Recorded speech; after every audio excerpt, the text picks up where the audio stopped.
We are on action, or excuse me, not action, agenda item number 12.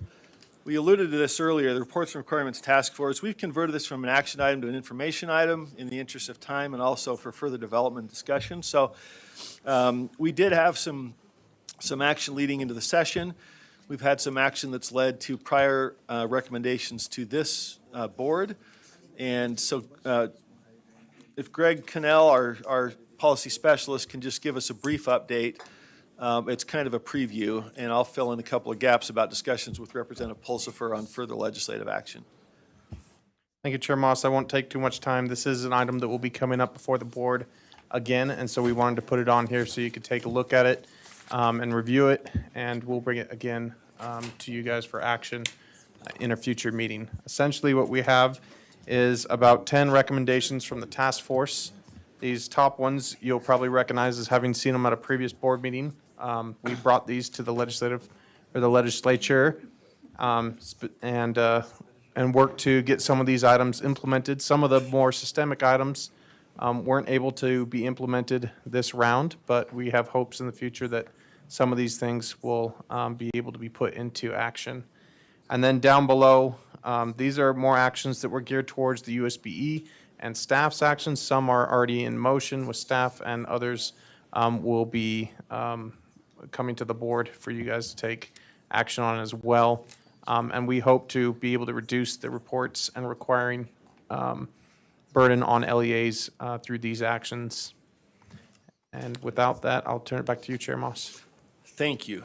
Very efficient. There's been a lot of discussion. Let me just hit a couple things. So we did get one of the biggest recommendations that came out of the task force was on the digital teaching and learning application report, and so that was streamlined. Our staff worked hard to get that streamlined internally, and then also we had a couple of pieces in code that needed to clarify.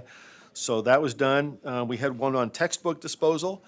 Not hugely significant in terms of policy, but it was one of those things out there that the field told us, please just eliminate this. It's a pain, and the point of all this, of course, is to streamline, let leaders do what they do, which is to lead. So those two were done. The systemic items that were brought to Representative Pulsipher go to what Member Lear mentioned earlier. Things like having a possible sunset provision on a reporting requirement. If it's in place to determine the effectiveness of the program, and the program has shown its effectiveness, then let's look at dialing back the reporting requirement. Let's look at having the legislature first decide whether data already exists in the system or our system before they ask for more data. And that's a choke point that we want to add that the legislature and Representative Pulsipher was amenable to.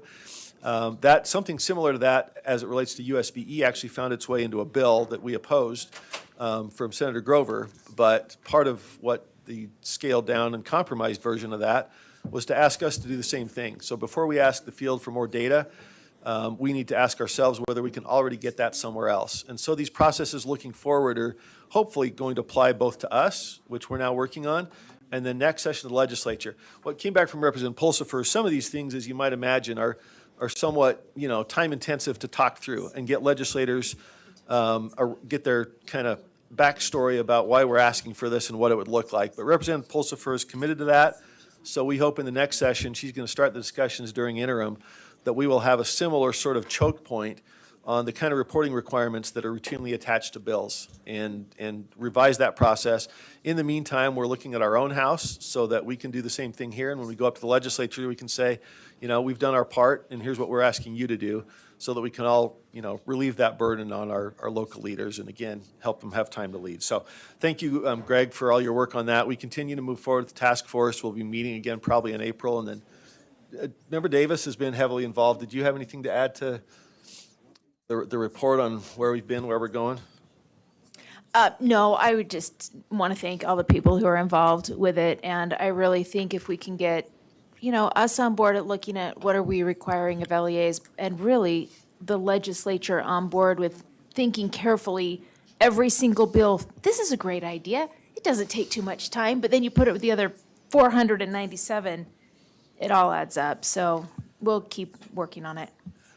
Thank you. Yeah, these are all well-intended requests for data and information, which ultimately have the effect of a massive snowball, keeping a charter director or principal from going and doing the other things that they want to do to lead in their building. So we'll keep that work going, and thank you, Greg, for all your work on that. Did I see a light down there? Member Bogus? Oh, if we're at the end of this, I just would like to take the opportunity, having been up at the Capitol alongside our staff, they go 100 miles an hour this time of year, and I'd just like to publicly say thank you, Angie and Greg and everybody who's up there, Superintendent Norman. Mr. Jones, I think just acknowledging their hard work is important at this time, because I know it's 15, 20-hour days, and we might not always agree, but the hard work is still ever-present and very real. Amen to that. Thank you.